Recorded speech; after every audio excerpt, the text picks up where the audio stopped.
hello guys good morning ভালনে আপোনালোকৰ সবৰে আজি আকৌ আহিলো এটা বিশেষ ৰেচিপি লৈ মানে কি আজিকালি লৰা ছোৱালীবোৰক কেৱল চিকেন হে লাগে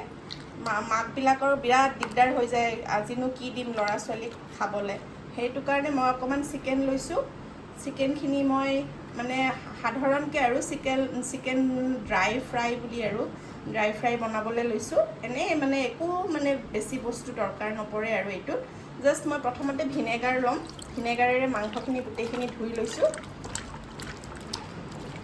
ইফালে মই পেনত তেল গৰম হ'ব দিছো তাৰ পিছত এতিয়া মই মাংসখিনি মেৰিনেট কৰিম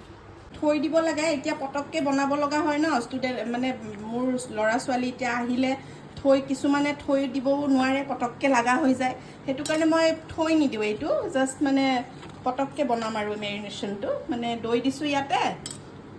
আৰু দৈ দিলো আকৌ মই কৰ্নফ্লাৱাৰ দিম কৰ্নফ্লাৱাৰ জিৰা গুড়ি এয়া ধনিয়া গুড়ি ফ্লেক্স এয়া অকমান সয়া সস বাচ্চাবিলাকক অকমান তন্দুৰী ফ্লেভাৰৰ নিচিনা দিলে আৰু কালাৰিং হলে অলপ সিহঁতেও ভাল পায় গুটেখিনি আপুনি সানিব আৰু নিমখ দিব লাগিব সোৱাদ অনুপাতে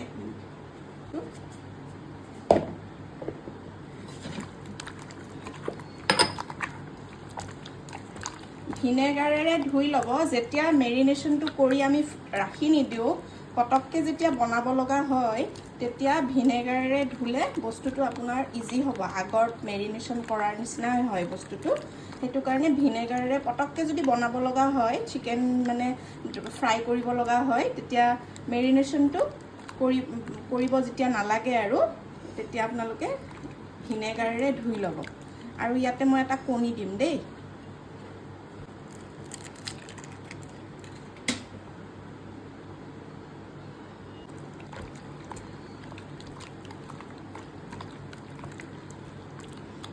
কৰ্নফ্লোৰ মই এখিনি মাংস আধা কিলো মান হ'ব আৰু এখিনিত মই আধা কিলো নহয় সৰি দেই এটো 24 গ্ৰাম মান হ'ব আৰু মই ইয়াতে মানে হেৰি দিছো আৰু এটো কি কয় কৰ্নফ্লোৰ 4 চামুচ দিছো আপোনালোকক যদি লাগা যেন পায় এটো কোনো কথা নাই আপোনালোকে দি ল'ব পাৰে বস্তুটো যদি বেছি পনিয়া হৈ যোৱা যেন পায় নহয় এই আছা মোৰ বস্তুটো অকমান পনিয়াৰ নিচিনা হৈছে নহয় মই 4 চামুচ দিছো তথাপি পনিয়াৰ নিচিনা লাগিছে দেই সেই কাৰণে মই আকৌ অকমান এড কৰি লম ইয়াত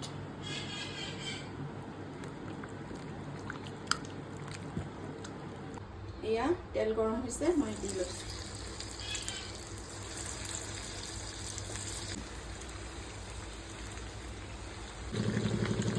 তলুকৰ কৰি দিছো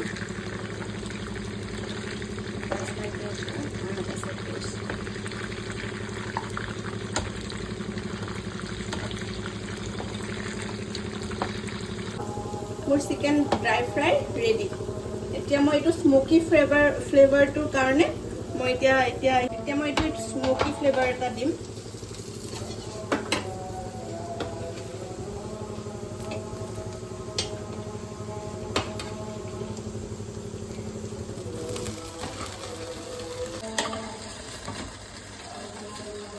গেছটো কমাই ল'ব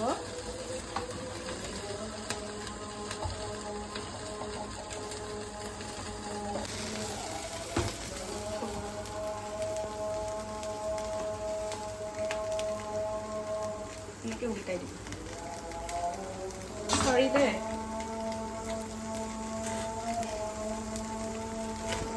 চাও ৰেডি হৈ গ'ল স্মোকি ফ্লেভাৰ কৰিছো মানে হেৰিৰ নিচিনা হৈছে তন্দুৰীৰ নিচিনা এতিয়া এডোখৰ দেখাও দেখিছেনে কি জুচি